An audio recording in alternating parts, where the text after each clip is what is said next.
بسم اللہ الرحمن الرحیم۔ السلام علیکم ورحمۃ اللہ وبرکاتہ۔ اے میرے لخت جگر، تم اپنے بارے میں مجھ سے زیادہ جانتے ہو۔ اپنے دل سے پوچھ کر فیصلہ کرو۔ اگر تمہارا مقصد طلب دنیا ہے تو تم اس دنیا کے بدترین انسان ہوگے۔ یاد رکھو، اس کا نتیجہ یہ ہوگا کہ تم نے اپنے آپ کو بھی برباد کیا اور اپنے مقتول رفقا کے لیے بھی سامان بربادی بہم پہنچایا۔ اور اگر تم یہ سمجھو کہ در حقیقت تم ہو تو حق پر ہی، لیکن جب تمہارے ساتھی کمزور پڑ گئے تو تمہارا دل بھی بجھ گیا، تو یہ اور بھی غلط بات ہے۔ یاد رکھو، حریت پسندوں اور اہل دین کو یہ چیز زیب نہیں دیتی۔ یہ عذر قابل قبول نہیں ہے۔ بتاؤ تم کب تک اس دنیا میں زندہ رہو گے؟ ذلت کی زندگی سے موت بدر جہاں بہتر ہے۔ یہ الفاظ اسلام کی ایک بہادر اور غیرت مند خاتون حضرت اسماء رضی اللہ عنہا نے اپنے بیٹے عبداللہ بن زبیر رضی اللہ عنہ کو دشمن کے مقابلے میں روانہ کرتے ہوئے کہا۔ یہ طویل قامت اور خوبرو خاتون خلیفہ اول حضرت ابو بکر صدیق رضی اللہ عنہ کی صاحبزادی تھی۔ ہجرت سے 27 سال قبل پیدا ہوئی۔ اسلام قبول کرنے والوں میں ان کا 18واں نمبر تھا۔ بڑی فراخ دل، بلند حوصلہ، فیاض، دلیر، جفاکش اور صابرہ خاتون تھی۔ انہیں یہ شرف حاصل ہے کہ جب رسول اللہ صلی اللہ علیہ وسلم اور حضرت ابو بکر صدیق رضی اللہ عنہ مکہ مکرمہ سے مدینہ منورہ کو ہجرت کے ارادے سے روانہ ہوئے تو انہوں نے ان کے لیے زاد راہ اور ناشتہ تیار کر کے دیا تھا۔ حضرت ابو بکر صدیق رضی اللہ عنہ ہجرت کے وقت اپنے تمام درہم و دینار ساتھ لے گئے تھے۔ ان کے والد کا نام ابو قحافہ تھا اور وہ نابینا تھے۔ انہیں بیٹے کی ہجرت کا علم ہوا تو بولے، ابو بکر ہمیں مالی اور جانی دونوں قسم کی تکلیف میں مبتلا کر گیا۔ اسماء رضی اللہ عنہا نے دادا کی زبان سے یہ الفاظ سنے تو درہم و دینار کے وزن کے برابر چھوٹے چھوٹے پتھروں کے ٹکڑوں کا ڈھیر لگایا، ان پر کپڑا ڈالا اور دادا کا ہاتھ پکڑ کر انہیں اس ڈھیر پر لا کھڑا کیا۔ بولی، یہ دیکھیے تمام دولت یہیں پڑی ہے۔ وہ تو کچھ بھی اپنے ساتھ لے کر نہیں گئے۔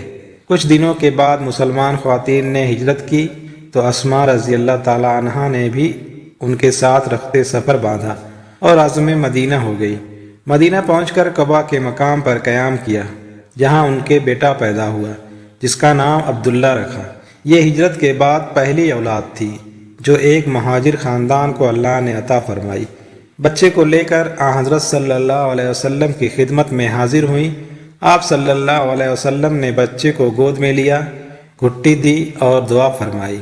یہی وہ بچہ ہے جو عبداللہ بن زبیر رضی اللہ عنہ کے نام سے معروف ہے، جو تاریخ اسلام کا ایک نامور سپاہی گزرا ہے۔ حضرت اسماء رضی اللہ تعالی عنہ کے تذکرے میں عبداللہ رضی اللہ عنہ کا نام بھی بار بار آئے گا۔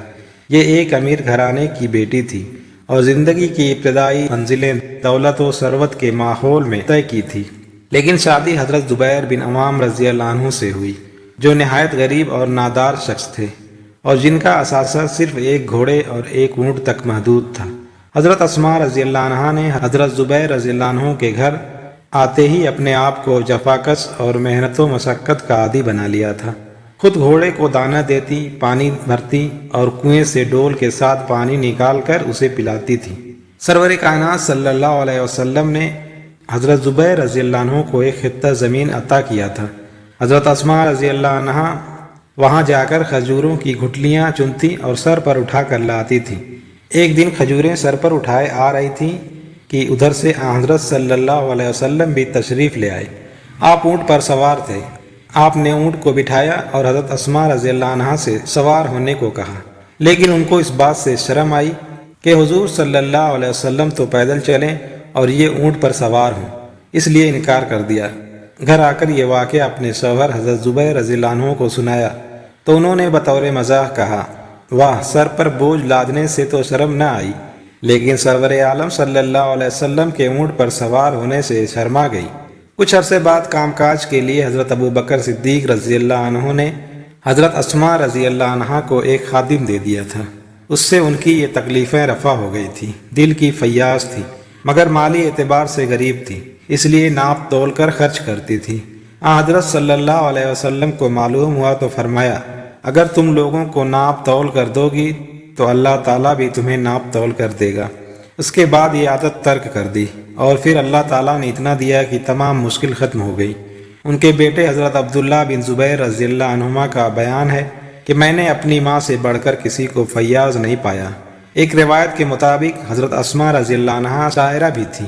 31 ہجری میں جب ان کی عمر 58 سال کی ہو گئی اور عالم شباب سے نکل کر بڑھاپے کی دنیا میں داخل ہو گئی تو جنگ جمل کا واقعہ پیش آیا۔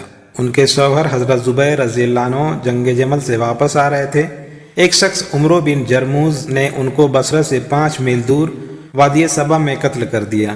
اس حادثے کا ان پر نہایت گہرا اثر ہوا اور رنج و الم میں ڈوب کر اپنے بہادر اور تیغ و زن شوہر کا مرثیہ کیا، جس کے کچھ شعر یہ ہیں۔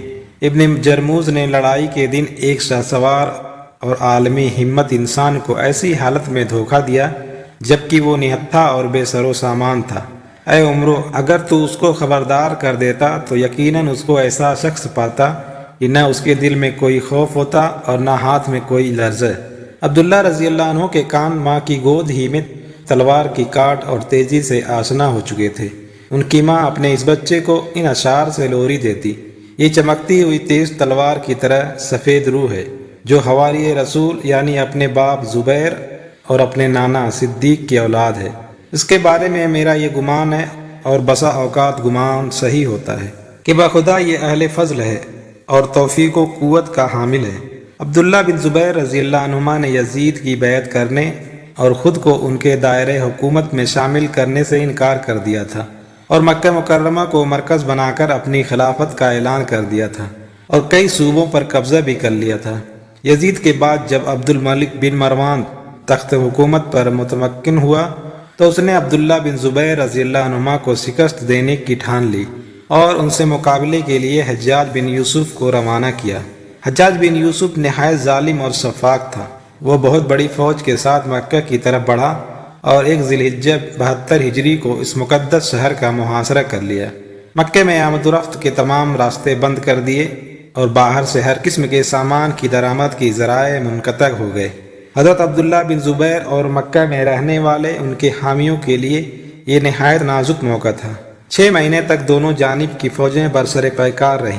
حجاج کا محاصرہ اتنا سخت تھا کہ مکہ مکرمہ میں کھانے پینے کی کوئی شے باہر سے نہیں آ سکتی تھی، لیکن حضرت عبداللہ بن زبیر رضی اللہ عنہما کی جرأت اور اللہ تعالیٰ سے لگاؤ کا یہ عالم تھا کہ وہ اس حالت میں بھی بیت اللہ میں اس خشوع و خضوع سے نماز پڑھتے تھے کہ کبوتر اڑ کر آتے اور ان کے کندھوں اور سر پر بیٹھ جاتے۔ اس وقت وہ 72 سال کی عمر کو پہنچ گئے تھے، لیکن دل جوان تھا اور ارادے مضبوط تھے۔ اس سخت محاصروں کے زمانے میں وہ ایک دن حضرت اسماء رضی اللہ عنہا کی خدمت میں ان کی خیر و عافیت پوچھنے کے لیے آئے۔ وہ کچھ بیمار تھی۔ ماں سے گفتگو کرتے ہوئے کہا: امی جان، موت میں بڑا سکون ہے۔ ماں نے جواب دیا: شاید تم میرے مرنے کی خواہش رکھتے ہو کہ کمزور ماں کی خدمت سے نجات پا جاؤں، لیکن بیٹا میں چاہتی ہوں کہ تمہارا انجام دیکھ کر مروں۔ اگر تم شہادت کے مرتبے کو پہنچ جاؤ تو تمہارے کفن دفن کا انتظام اپنی نگرانی میں کروں، اور اگر فتح یاب ہو جاؤ تو میرے دل کو سرور حاصل ہو۔ اس سے 10 دن بعد جب ان کے ساتھ گنتی کے چند آدمی رہ گئے تھے، وہ آخری دفعہ حضرت اسماء رضی اللہ عنہا کی خدمت میں حاضر ہوئے اور عرض کیا: امی جان، اب میرے ساتھ چند افراد رہ گئے ہیں۔ اگر میں دشمن کے سامنے ہتھیار ڈال دوں تو ممکن ہے مجھے اور میرے ساتھیوں کو امان حاصل ہو جائے۔ بتائیے آپ کی کیا رائے ہے؟ جواب دیا: اے میرے بیٹے، بہادروں کی طرح لڑ کر درجہ شہادت پر فائز ہو جاؤ۔ دشمن کے سامنے سر جھکا کر ذلت کا مظاہرہ نہ کرو۔